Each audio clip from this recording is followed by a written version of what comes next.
2016 November மாதம் கும்பராசி நேயர்களுக்கு என்ன மாதிரியான பலன்கள் நடைபெறும் என்ற சூழ்நிலையில் கிரகங்களை நாம் ஆராய்கின்ற பொழுது உங்களுடைய ராசியிலே கேது பகவானும், உங்களுடைய ராசிக்கு 7ஆம் இடத்திலே ராகு பகவானும், 8ஆம் இடத்திலே குரு பகவானும், 10ஆம் இடத்திலே சனி பகவானும், 11ஆம் இடத்திலே செவ்வாய் பகவானும் சஞ்சாரம் செய்வது ஓரளவு சிறப்பானது என்று தான் சொல்ல வேண்டும். உங்களுடைய ராசியிலே கேது பகவான் சஞ்சாரம் செய்வது உங்களுக்கு சற்று சுமாரான பலன் என்று தான் சொல்ல வேண்டும். இக்காலங்களிலே நாம் எடுக்கும் காரியத்திலே கவனமாக இருத்தல் வேண்டும்.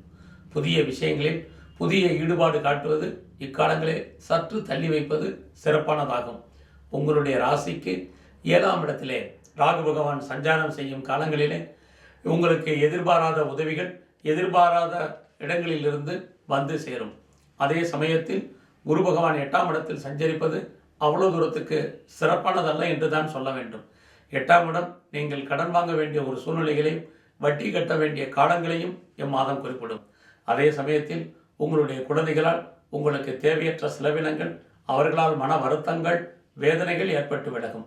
சனி 10ஆம் இடத்தில் சஞ்சாரம் செய்யும் காலங்களில் இதுவரை வேலை கிடைக்காதவர்களுக்கு வேலை கிடைப்பதற்கான வாய்ப்பும், உத்தியோகத்தில் உயர்வும், ஊதிய உயர்வும் அமையும். ஆன்சைட் செல்லுவதற்கு நிறைய தடைகள் இம்மாதங்கள் ஏற்படும். குரு 8ஆம் இடத்தில் சஞ்சரிக்கக்கூடிய காலங்களில் நண்பர்களால் நமக்கு தேவையற்ற மன வருத்தங்கள், பிரச்சனைகள் ஏற்பட்டு விலகும். அதே சமயத்தில் செவ்வாய் பகவான் உங்களுடைய ராசிக்கு 3ஆம் வீட்டிற்கும் 10ஆம் வீட்டிற்கும் அதிபதியாகி அவர் 12ஆம் இடத்தில் சஞ்சாரம் செய்வது சகோதரர்களால் தேவையற்ற மன வருத்தங்கள், வேதனைகள், கருத்து வேறுபாடுகள், சண்டை சச்சரவுகள் ஏற்படும். ஒரு சிலருக்கு இருக்கும் பொருட்கள் கையை விட்டு போக வேண்டிய சூழ்நிலைகள், அல்லது சொத்துக்களை விற்க வேண்டிய சூழ்நிலைகள், அல்லது அடகு வைக்க வேண்டிய சூழ்நிலைகள் ஏற்படும். அதே சமயத்திலே 3-10 கூடியவன் 12இல் சஞ்சரிக்கக்கூடிய செவ்வாய் பகவான் நெருங்கிய உறவினர்களை விட்டு நாம் பிரிய நேரிடும், அல்லது அவர்களால் நமக்கு மன வருத்தங்களையும் உண்டு பண்ணுவார். ராகு பகவான் உங்களுடைய ராசிக்கு 7ஆம் இடத்தில் சஞ்சரிக்கக்கூடிய காலங்களில் வெளிநாட்டு தொடர்புகள் சற்று பிரச்சனை ஏற்பட்டால் கூட இறுதியில் நன்மையாகவே முடியும். குரு 8ஆம் இடத்தில் சஞ்சரிக்கக்கூடிய காலங்களில் அரசாங்கத்தால் பிரச்சனைகள், போராட்டங்கள் ஏற்படுவதற்கு வாய்ப்புகள் உண்டு. சனி பகவான் 10ஆம் இடத்தில் சஞ்சாரம் செய்யும் இக்காலங்களில் உங்களுடைய கௌரவம், அந்தஸ்து, புகழ் ஓரளவுக்கு நிலைநாட்டப்பட்டு கொண்டே இருக்கும். அதே சமயத்தில் அரசாங்கத்தால் நமக்கு வரக்கூடிய பணங்கள், அல்லது அவுட்ஸ்டாண்டிங்கில் இருக்கக்கூடிய பணங்கள், நாம் மற்றவர்களிடத்தில் கொடுத்து வைத்திருக்கக்கூடிய பணங்கள் இக்காலங்களில் தவண முறையில் வந்து சேரும். மேலும் குரு பகவான் உங்களுடைய ராசிக்கு 8ஆம் இடத்தில் சஞ்சரிக்கக்கூடிய இக்காலங்களிலே உங்களுடைய உடல் ஆரோக்கியத்தில் கவனமாக இருத்தல் வேண்டும். குறிப்பாக உங்களுடைய குழந்தைகளுடைய உடல் ஆரோக்கியத்திலே எச்சரிக்கையாக இருத்தல் வேண்டும்.